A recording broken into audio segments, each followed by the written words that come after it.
Tempoyak adalah jenis makanan khas etnis Melayu di Pulau Sumatera. Makanan ini terbuat dari durian yang sudah melalui proses fermentasi. Makanan ini biasanya dikonsumsi sebagai lauk yang biasanya dicampur dengan sambal saat menyantap nasi. Cita rasa dari tempoyak adalah asam karena terjadinya proses fermentasi pada daging buah durian. Selain itu, tempoyak dijadikan bumbu masakan. Tempoyak dikenal di Indonesia terutama di Sumatera, yaitu di Bengkulu, Sumatera Selatan, Lampung, Jambi, dan juga di daerah Kalimantan.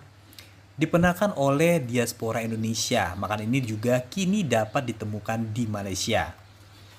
Di mana di Bengkulu terkenal masakan tempoyak dengan campuran udang dengan tekstur yang sangat lembut dan juga bisa menggunakan ikan mas. Sedangkan di Lampung tempoyak menjadikan bahan dalam hidangan seruit ataupun juga campuran untuk sambal.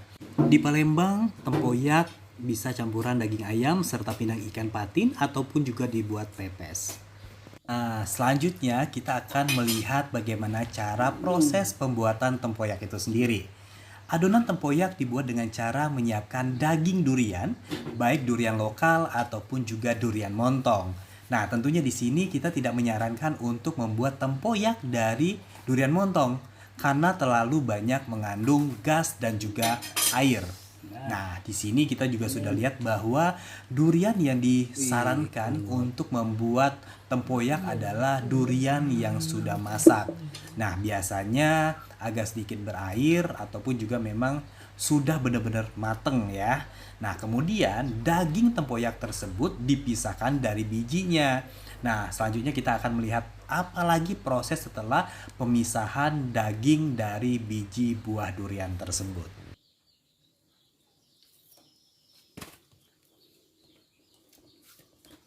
Ayam mama belum jemur.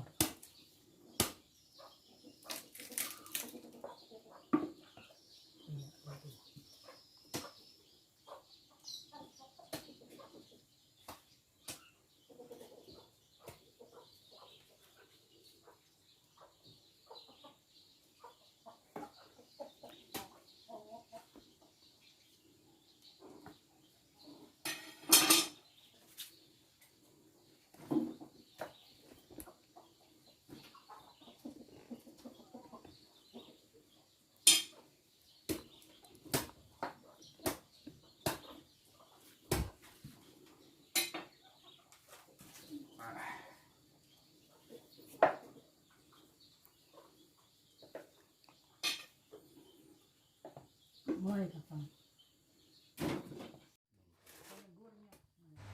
Nah, sekarang kita melihat kembali proses pembuatan tempoyak dari buah duren. Nah, ini adalah hasil dari beberapa buah duren yang sudah dikupas dan juga diambil daging dan juga bijinya. Nah, setelah itu prosesnya pun juga masih panjang. Karena kenapa? Antara daging dan biji buah durian tersebut harus dipisahkan terlebih dahulu.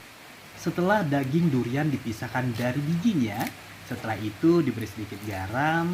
Nah, setelah selesai, kita juga bisa menambahkan sedikit cabai rawit untuk bisa mempercepat proses dari fermentasi itu sendiri.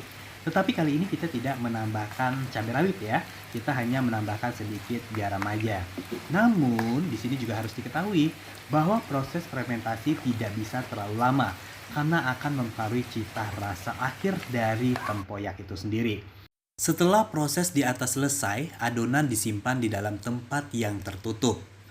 Nah, tentunya di sini kita bisa lihat di video bisa menggunakan wadah ataupun juga toples ya untuk penyimpanan ataupun juga untuk memfermentasikan buah durian menjadi tempoyak. Dan juga diusahakan disimpan di dalam suhu ruangan. Dan juga bisa disimpan ataupun juga dimasukin ke dalam kulkas. Tetapi fermentasi akan berjalan lebih lambat. Nah, tempoyak yang telah difermentasi selama 3 sampai dengan 5 hari cocok untuk dibuat sambal karena sudah asam dan juga masih ada rasa manisnya.